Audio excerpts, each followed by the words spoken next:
Hi, and welcome to Customer Now. My name is Baker Johnson, and I am thrilled for the opportunity to speak with you today on behalf of UJET about the changing landscape of customer experience and how we can all work together towards delivering the types of experiences that we would want as customers. But I think we all know that's easier said than done, because if we just take a step back and look at the status quo today, we can see that customer service is still overwhelmingly painful for everyone involved, from our customers to our agents. And there's a lot of feel-good marketing out there about omni-channel and customer centricity, personalization, AI. But again, if you just think about your own personal experiences dealing with customer service and IVRs and your own life as a customer, it's easy to see that something has got to change. And that's what we love about our partnership with Kustomer. UJET and Kustomer are working together to disrupt the status quo in CX. And the theme for this conference really says it all: what's now and what's next in CX. And so what I'll propose to you today is that what we've traditionally thought of as omni-channel CX hasn't worked. And instead, I'll offer you a blueprint to simplify your customer journey while modernizing your CX and gaining operational efficiencies across the board. So let's get started. So I'd like to start with a vision for each of you. And as much as I'd like to take credit for this, I can't. This is Dr. Rao, founder of the Rao Institute for Personal Mastery and Extraordinary Impact. Dr. Rao has also authored several books on finding happiness and personal fulfillment in the workplace. And he also delivered my favorite and most highly recommended TED Talk, Plug into Your Hardwired Happiness. And in that talk, he began with a vision for each of us, that as we wake each morning, our blood would sing out in joy at the thought of being who we are and of the purpose we fulfill through our work. That we would literally drop to our knees multiple times throughout the day in gratitude for our great fortune and become radiantly alive. And if our lives do not look like this, then we're wasting them. I absolutely love this vision, but I'm also afraid that for far too many of us in CX and customer service, we're not living this vision. In fact, most of the CX leaders we speak with never even planned on a career in CX in the first place, right? The most common story we hear is about someone who started out as an agent because it was the only job they could get. Maybe they needed the night shift because they were working through school. And the next thing you know, it's 20 years later and they're still there running the whole show. And historically, it's been kind of this thankless job where everything's about the bottom line and we don't have enough resources, and all we deal with all day long are escalations and angry customers. And so instead of that wonderful vision, this is the reality we're experiencing. Over $100 billion in lost business annually, perpetual agent turnover, burnout and exhaustion for some of the kindest and most well-meaning people in our companies, the ones who got to where they are because they truly care for people and want to do the right thing for customers and the business. This is the status quo for contact centers right now. It's the elephant in the room. There's so much hype around the buzzwords: omni-channel, AI, customer centricity, customer experience. So why isn't it working? Why do we have to keep talking about it? We all have so many good, smart people out there on the front lines, and this all seems pretty straightforward, right? So why are we stuck when it comes to solving these challenges? Well, it's a few things. But overwhelmingly, what we see is that whether we're talking about data and reporting or channels or new tools and process, we just keep adding. And we've created this complexity that the contact center now has to manage and our customers have to navigate. So let's take a look at how we got here and what's fundamentally broken across our people, process, and technologies so we can start to put together a plan to move forward. So how do we get here? Well, until about 20 years ago, we were really just voice-only call centers, right? Then the first generation of cloud contact centers showed up. They took the old on-premise call center software, they put it in their own data centers, and this was a huge evolution at the time. Not only did it allow us to virtualize the call centers, but new features and capabilities could be delivered much more rapidly. And at the same time, we started to see the rise of new digital channels like email, chat, and SMS. And that's how we became multi-channel contact centers, where we supported multiple channels, but they were still separate and disconnected for our customers and agents. Then around 2013, we saw a huge push towards public cloud infrastructure, and particularly Amazon Web Services at that time. So a second generation of cloud native vendors arose. And that started to offer us more reliable service, better resiliency, fewer outages, and also more flexible pricing models to support seasonality and usage. And these newer vendors also started promoting something they called omni-channel to differentiate themselves from the more established first-gen multi-channel providers. And the promise of omni-channel was that we would offer customers the ability to fluidly pivot between channels without loss of context for frictionless customer experiences. And that's really where we still are today. Virtually all first and second gen contact center providers claim to be omni-channel, and many have also acquired or added on AI point solutions as well. So omni-channel and AI are the keys to success, or at least that's what we've been told.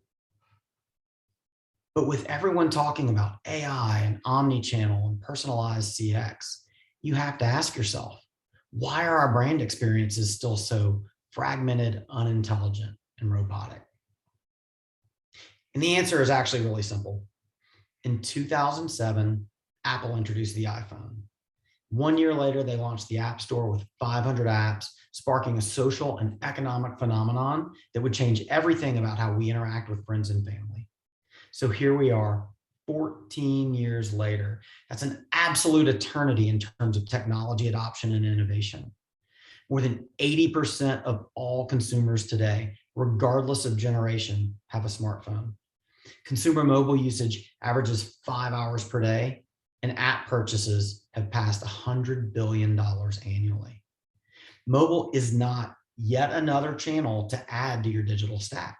It's a single modality that consolidates the entire stack into the palm of your customer's hand.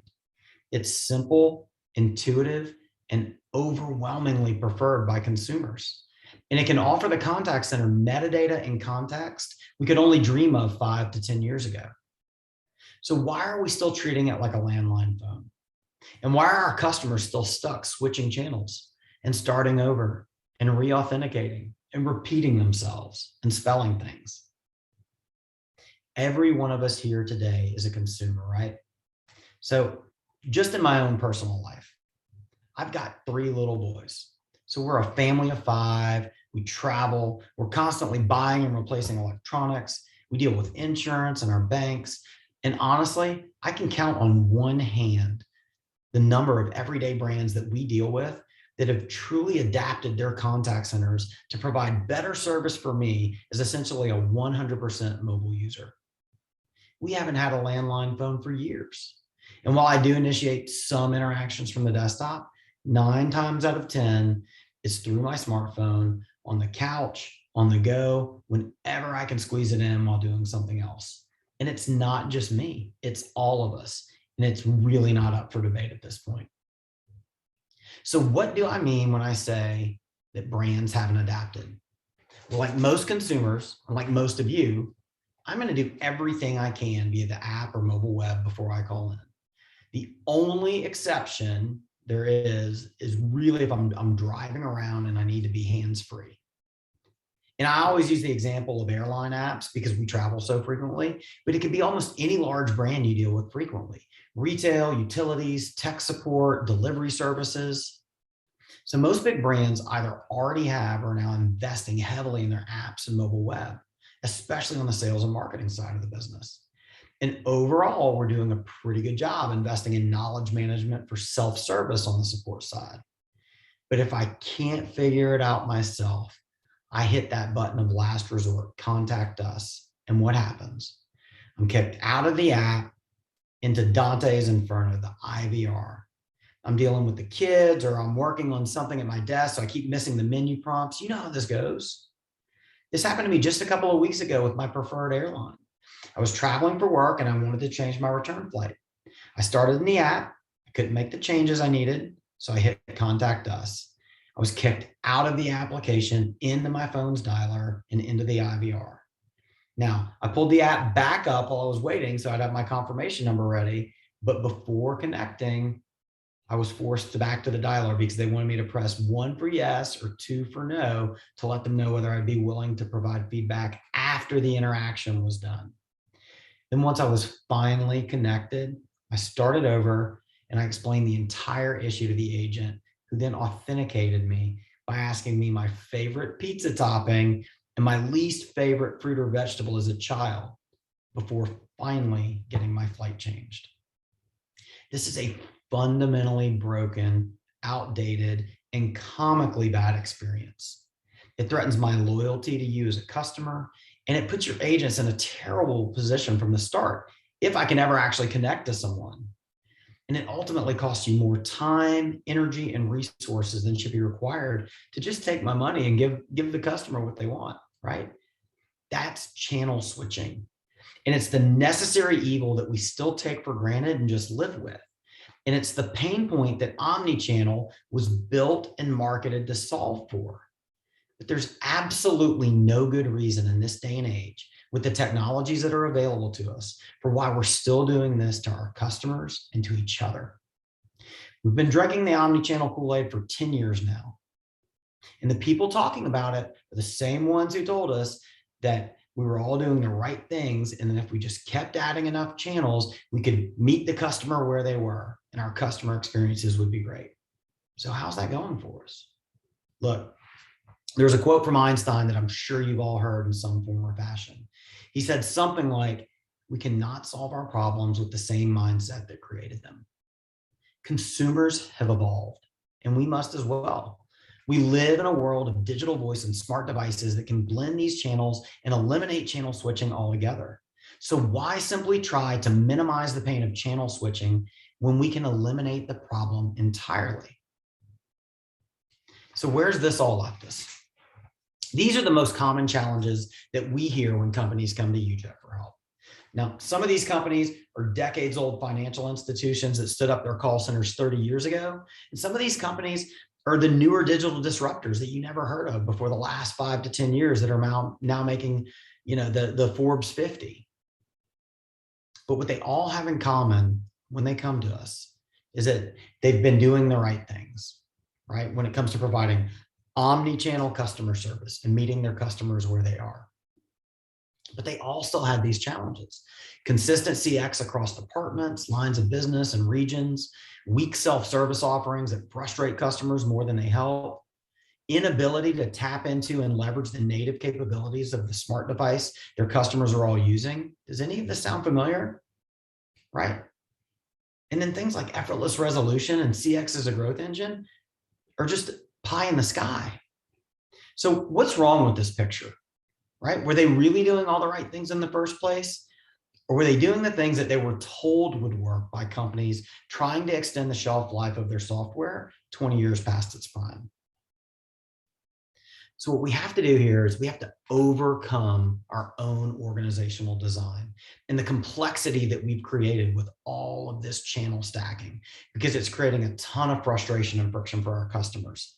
And it's really why we have such a hard time putting the customers first. This is one of those well-intentioned things that's just gone wrong. We study consumer preferences. We see that digital adoption or social channels are on the rise. So we go figure out who can support those channels, and we add that tool in the next one and so on. And we end up with these insanely complex customer journey maps. But if you just take a step back and look at what your customers are trying to achieve through their journey, you can really boil it down to 3 simple phases. They need to connect with a resource, align with that resource to develop a mutual understanding of the issue, and then resolve that issue. That's it. But what we've been seeing is that so many teams have mistakenly focused far too many resources on the final mile, on resolution. But 95% of that frustration comes from those first 2 phases, connecting and aligning, because we have all of these different channels that don't talk to each other. So our customers keep switching channels and starting over, and we're back in that loop. So this is where you can start to take a fundamentally different and more modern approach to this problem. Now, if you don't take anything else away from what I say here today, please remember this: mobile is not a channel. It's an entirely new modality that can blend and enhance all of your existing channels. So let's take a look at some of the steps you'll have to take to get there. First, we've all seen headlines claiming that, data is the new oil. And the result is that we have too many systems and vendors fighting for control of your data and your customers' data. But this does nothing to better serve you or your customers. Because anytime you're relying on multiple systems of record, like your contact center and your CRM, there are going to be redundancies, latency, and breaks in the data that make it incredibly difficult to use that data effectively. So we need to maintain the data's integrity. We need to secure it. And we need to be able to combine historical data with real-time data, metadata, and context to inform routing and resolution. But 9 times out of 10, what we see are companies just struggling to reconcile historical data across multiple systems or resource pools to report on the same old list of metrics we've been talking about for 20 years.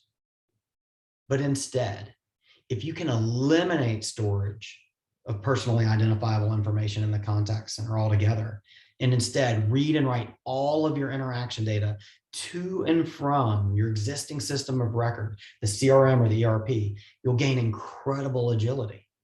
Not only in the ability to combine historical data and real-time context to predict customer intent and inform routing, but in unifying the customer record across sales, marketing, and support to get past those departmental silos and gain a truly holistic view of the customer experience. This also eliminates a significant portion of the effort and complexity associated with security and compliance that we have to deal with, since you can now focus on a single global system. Then next, this is what we've been talking about today. The smartphone is how we all communicate with friends and family, from calls to texting to videos, and it's all fluid. This is how my 2-year-old interacts with his 70-year-old grandmother. But contact centers are still overwhelmingly using workflows and systems that were designed for the desktop and landline phone. Just like when I got kicked out of the app and into my phone's dialer and the IVR with the airline. But if you initiate that call within the app or web experience, we'll not only preserve all of the context because the interaction is actually continuous, but we can enhance and augment our view of the customer issue. So for example, we can easily see which pages or tabs the customer was working on when they got stuck. We could pull in GPS coordinates for roadside assistance. We can also tap into the device's biometric capabilities to expedite authentication via Face ID or fingerprint. And we can provide all of the context to the agent in real time while triggering knowledge-based articles or next best offers and scripts to better assist them. And then once connected, or even while the customer's on hold, we can directly request media like photos, video, or screenshots and automatically append them to the record for better communication and faster resolution. This is how we all use our phones with friends and family. It's totally natural for us in our personal lives. The fact that it's missing from our customer service interactions is why so many of them continue to feel so unnatural today. And then this is where you can really start to pull away from the pack. Practical, methodical, use case specific applications of intelligence and automation throughout your workflows. There's so much marketing hype and buzz around AI right now that we're already starting to see pushback from CX leaders who either think that it won't work or they just don't know where to start. But AI absolutely can change the game for CX practitioners if it's broken down into practical applications across natural language, sentiment detection, robot process automation, or what we call RPA, machine learning, and so forth. And it has to be leveraged throughout the entire platform, not just bolted onto the front end of your customer journey in an attempt to deflect customers. Maybe you want to bypass a virtual agent for chat and route straight to a live agent based on the customer status or the severity of the issue. Or maybe you want to serve up a specialized virtual agent for specific tasks with multiple steps, like beginning a claim, changing appointments, or processing a return. Or trigger automatic escalation to a live agent based on real-time sentiment analysis. But you can only do this if you first unified the customer data and then leverage that smart device so that you can be more predictive, selective, and personalized in how and when you orchestrate channel steering and call deflection so that you achieve higher operational efficiency without sacrificing the actual customer experience. And so this is what it looks like if we put it all together. We're really honestly already in the third wave of cloud contact center innovation, right? So where we've seen success in really delivering more adaptive, transformative CX is with 2 types of companies. Those newer digital brands in industries like rideshare, single-use rentals, and on-demand retail, who really only just started in the last 5 years or so with a clean slate and next-gen tools, or from those more established companies that have said, enough is enough. They've circled the wagons and they've started over from square one to really examine their customer preferences and then look at their processes and tools together to really redesign and retool from the ground up. And what they've done is embed and maintain the experience entirely within the customer's single preferred mode, their smart device, their smartphone. So the user can start via digital. We can steer them to the right channels based on their status or their historical record or the issue in real time. We can determine whether to engage with a virtual agent or if it's best to bypass this step and go straight to a live agent with predicted intent and intelligent personalized routing. We can leverage multi-factor authentication through the phone and the application. We can also easily use the phone's inherent capabilities to share media for visual context, to reduce hold time and the perception of dead air by using it to collect media and information, and then ultimately resolve issues more efficiently and more naturally for both your customers and your agents. So that's it. If you really want to create a truly customer-first organization, then you have to be willing to interrupt your organization's thinking about departmental goals and constructs and the way you've always done business. We went far too long with all of the software investment and innovation focused on acquiring customers for sales and marketing, with very little emphasis on customer service because we were just seen as cost centers. But we're at an inflection point now where that lack of investment has caught up with business leaders. So our heroes on the front lines of customer service are finally starting to receive the support they need to truly take care of their customers. So you're seeing massive demand and migration, not just from on-prem to cloud, but from those first and second gen cloud providers to more modern digital first solutions as well. And we're very excited to be a part of that movement. Thank you so much for your time and attention today. I hope you have a wonderful summit. Cheers.